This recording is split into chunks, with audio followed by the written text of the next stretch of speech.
on käkikeerajate nädala ringvaade. Käkikeerajate uudis on nagu hea vein. Aastad teevad selle veelgi paremaks. Sel nädalal Welcome to Estonia. Elamislubade müük on hea äri. Narva volikogu ei suuda ega tahagi eesti keeles tööd teha. Ja vaprad riigikaitsejuhid summutavad vapralt ja edukalt skandaale. Hakkame pihta. Mart Laari äraostmatuteks kutsutud semud Indrek Raudne, Nikolai Stelmach ja Siim Kabrits on teinud head äri Vene ärikatele ja allilma tegelaste Eesti elamislubade müümisega. Nagu me varasemas nädala ringvaates selgitasime, ei lasknud need tublid Lihula lihunikuna tuntud Partsi aatekaaslased ennast ära osta.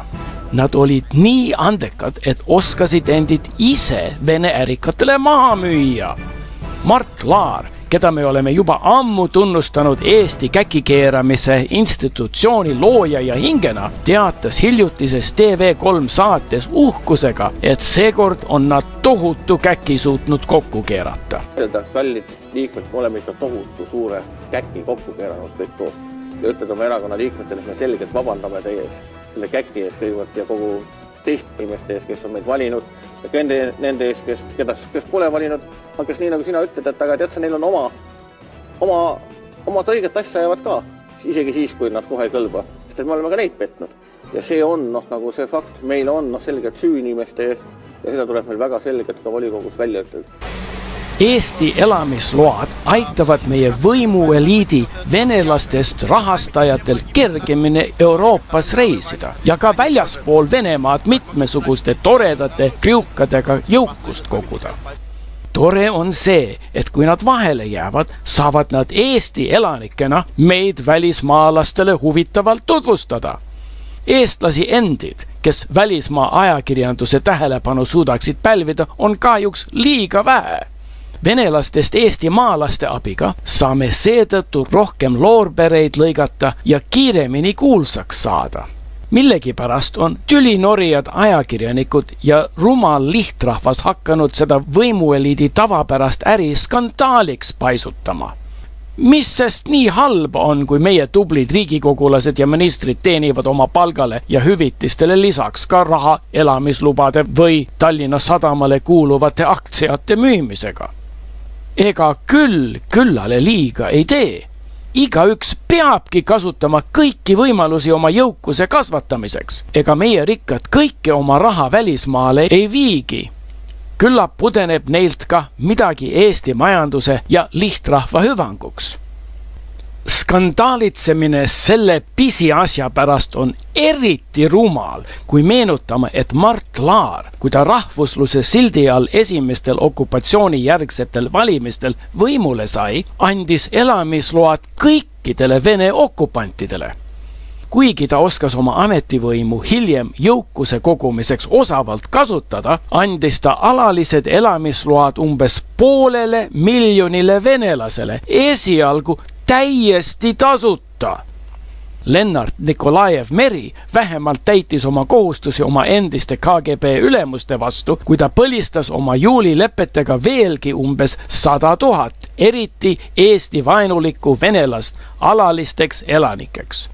Kas pole rumal, et nüüd üritatakse suure kella külge panna ainult 200 ajutise elamisloa edukas müük?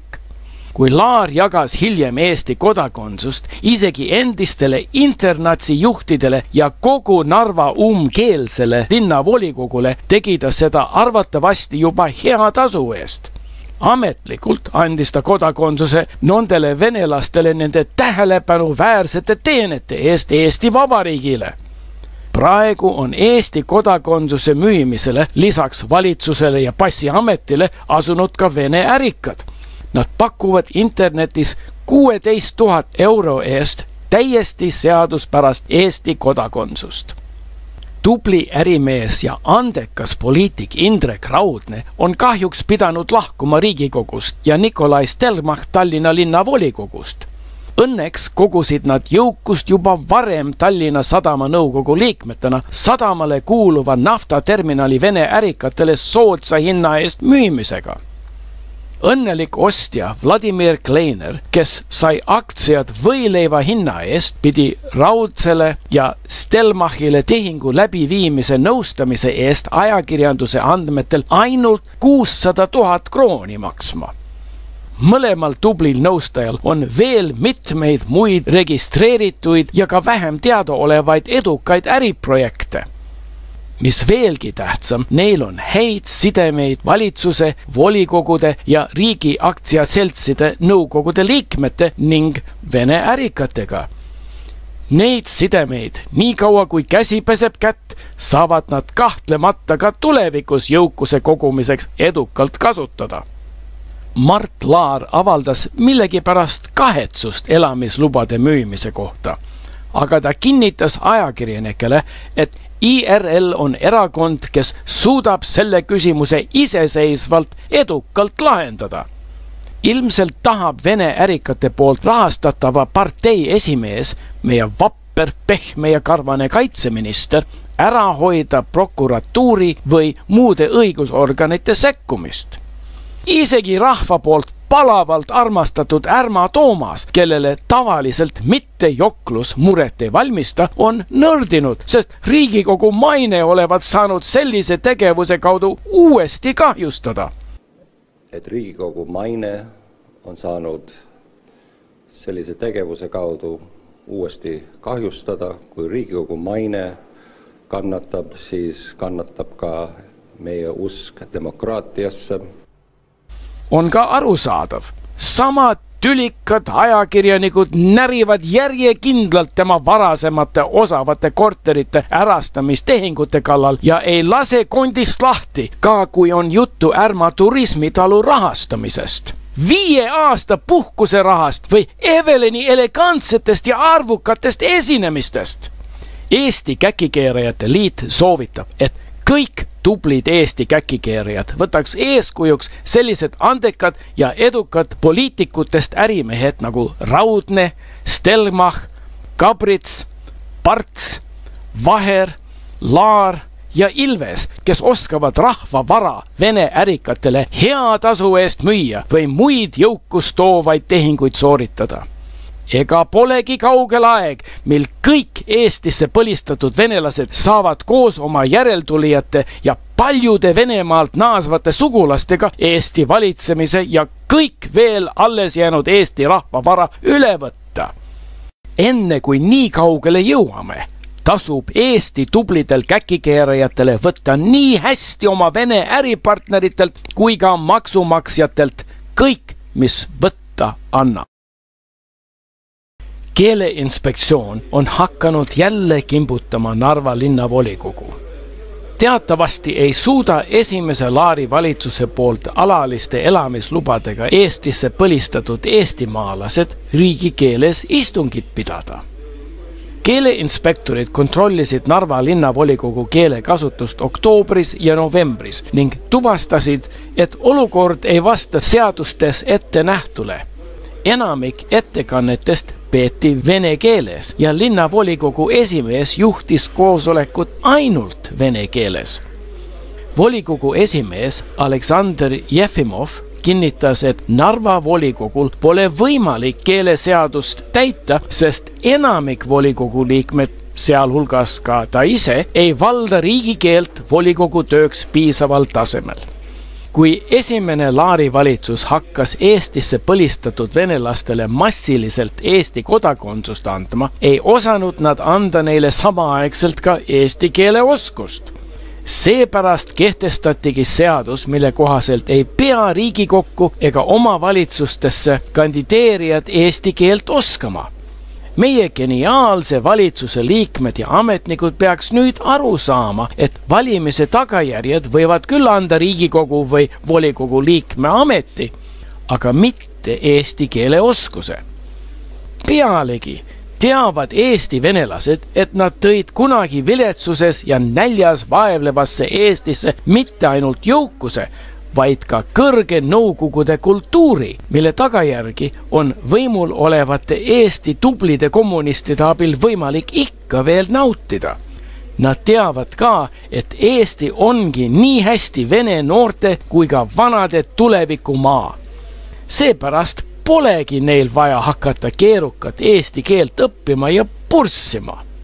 Keeleinspektsiooni ametnikud peaksid kõigest sellest aru saama ja hakkama venelaste kimbutamise asemel iseenda vene keelt täiustama. Kui küllalt paljudele Eestisse põlistatud venelastele ja nende järglastele on Eesti kodakondsus antud, saavad nad Eesti valitsemise üle võtta ja vene keele riigikeeleks kehtestada. Siis võivad need keeleinspektsiooni ametnikud, kes vene keele on selgeks õppinud, jätkata leivateenimist eestlaste kimbutamisega, kes vene keeles oma ametikohused ei suuda täita. Äsjased Venemaa riigiduuma valimised näitasid, et rõhuv enamus Narva eestimaalasi hääletasid just nende oma suure kodumaa erakondade poolt, kes saavad aru, nagu Putin, et Nõukogude Liidu lagunemine oli 20. sajandi kõige suurem geopoliitiline katastroof. Selle asemel, et tegeleda tülikate Eesti seadustega, on venelastest eestimaalastele palju tähtsam järgida oma suure kodumaa seadusi. Venemaa riigiduuma võttis hiljuti vastu seaduse, mis kohustab seal töötavaid mittevenelasi kirjalikult tõestama oma vene keele oskust. Tulevikus, kui venelased on tülikatest ja tõrksadest eesti keelt rääkivatest ametnikest lahti saanud, oleks võimalik samasugune seadus kehtestada ka Eestis. Venelastest eestimaalastel on igal juhul põhjust rõõmustamiseks ja Mart Laari ning ta äraostmatute semude kiitmiseks. Venelastele varasem massiline elamislubade ja kodakondsuse andmine ja hiljutine elamislubade müümine aitab neil oma tulevikumaal jõuda kiiresti nii kaugele, et tulevikus pole enam vaja kahekeelsusest tulenevate raskuste üle pead murda.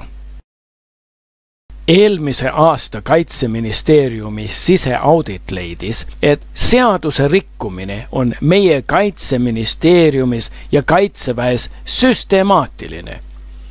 Seadusrikkumisi avastati rohkem kui 2/3 riigihanke tehingutest. Kui meie riigikaitsejuhid oleks vähem andekad, oleks selline paljastus võinud tekitada pikaajalise lärmaka skandaali. Riikides, kus partokraatlik valitsusvõim ei ole nii hästi juurdunud nagu meil, oleks seadusi rikkunud riigikaitsejuhid pidanud oma tegude eest isegi vastutama ja koguni paljudeks aastateks trellide taha sattuda. Meie andekad ja sellealaste suurte kogemustega riigikaitsejuhid teadsid täpselt, kuidas see rumal vahelejäämine kiiresti unustusse hõlma poetada. Kaitseväe tolleaegne ülem kindral Laaneots läks kohe nii hästi peitu, et isegi ta teabeohvitser ei suutnud teda leida ja ta äsja kindraliks ülendatud peastaabi ülem Terras lihtsalt keeldus ajakirjanike küsimustele vastamast. Mõned päevad hiljem, kui ajakirjanduse huvi oli hakanud raugema, teatas meie vapper, pehme ja karvane kaitseminister, Iisraeli relvatehingu kangelane Mart Laar, et asja võetakse täie tõsidusega. Selle peale avaldas ka Terras pressiteate, mis samuti lubas asja täie tõsidusega võtta.